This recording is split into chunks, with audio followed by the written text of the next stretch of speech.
Good morning, dear students. Students, since the last few classes, we are doing our fourth chapter, that is bringing up Carrie.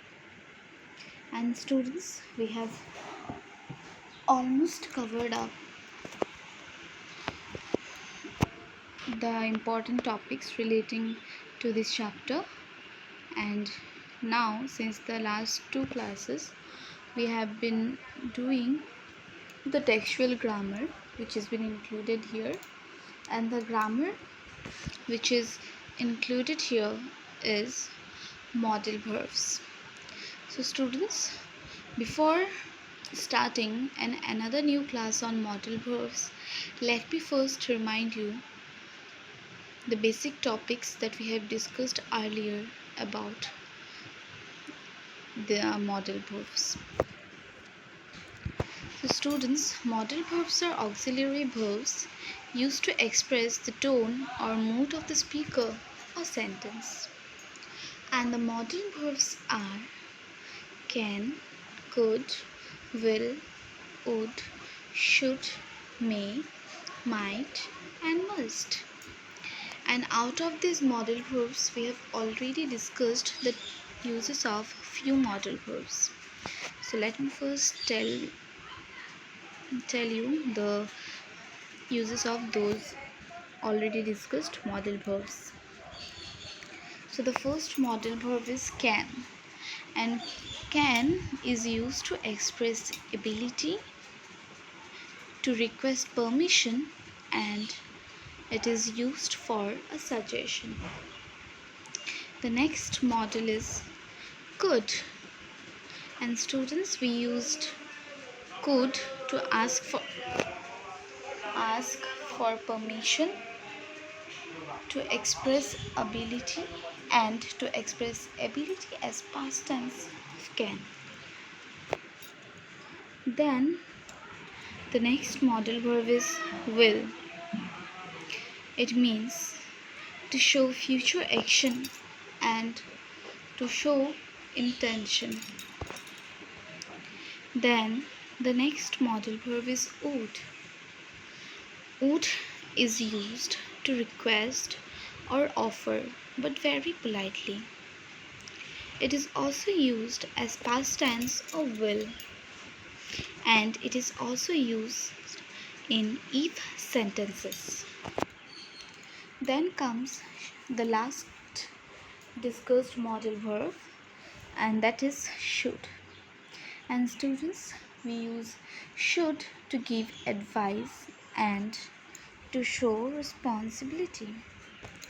Now students, let's proceed to our today's topic, which is the next and the last remaining three modal verbs, namely may, might, and must. So let's start with it. So here we have our first modal verb for today's discussion, which is may. So here, to understand may, I have included two examples. Number one is he may come today, and number two is may I come in, please? So students, in both the sentences, you see the first one, he may come today. Here the sentence is expressing possibility.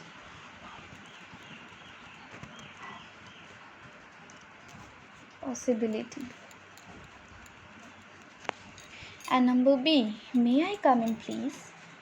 Here there is a request for a permission.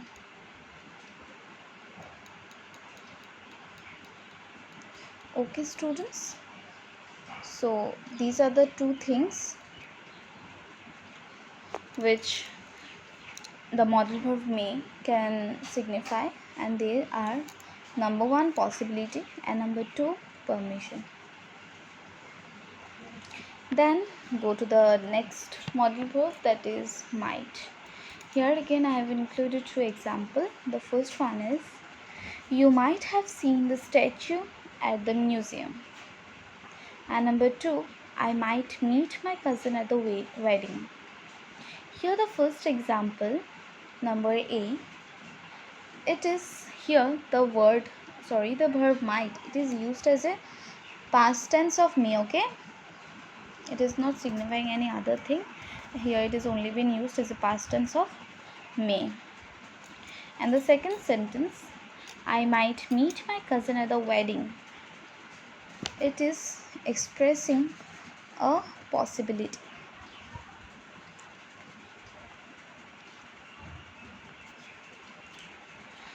So you can see that may and might, they both represent possibility, but in case of might, the possibility is very strong, okay? That's why where there are a strong possibility, you have to use the modal verb might. So student, we can use might in two terms.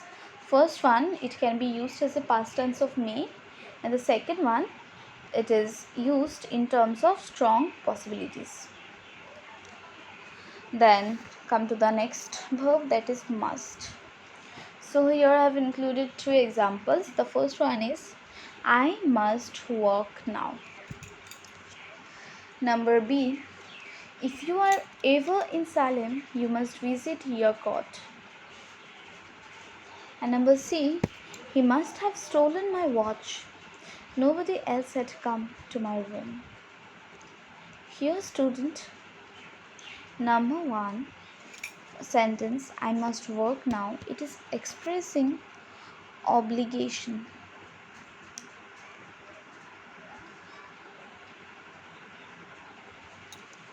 Okay, then the next, number B, if you are ever in Salem, you must visit Yercaud. Here someone is giving an advice.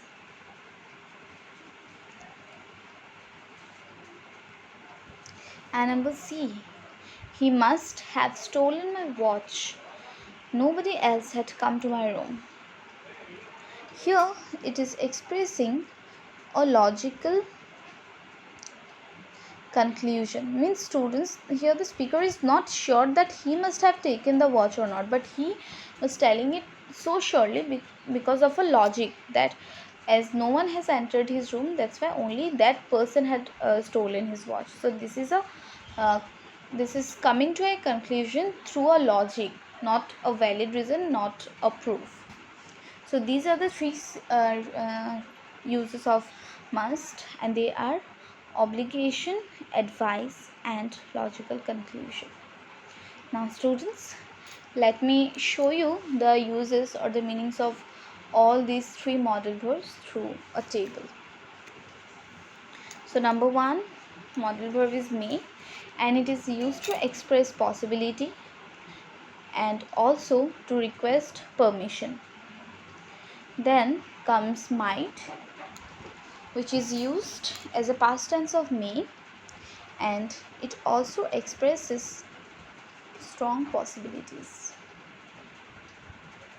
Then the third verb is must, and it provides three meanings. First one, to express obligation. Number B, to give advice.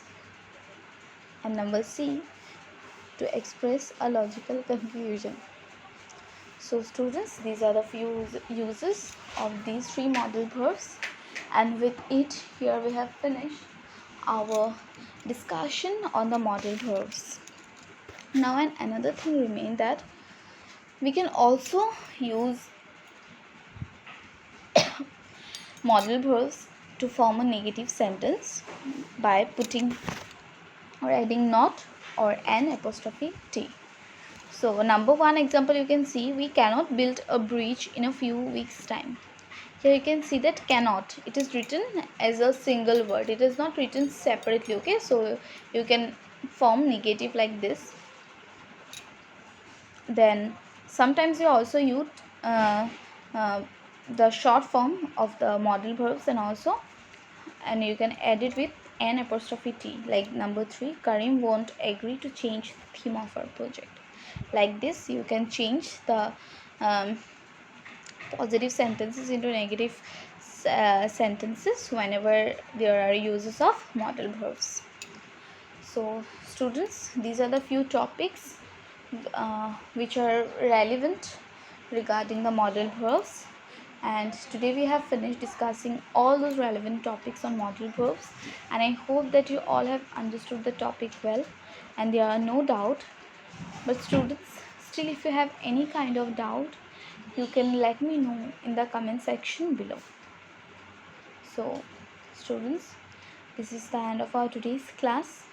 Again, we shall meet tomorrow with another new topic which I found important from this chapter.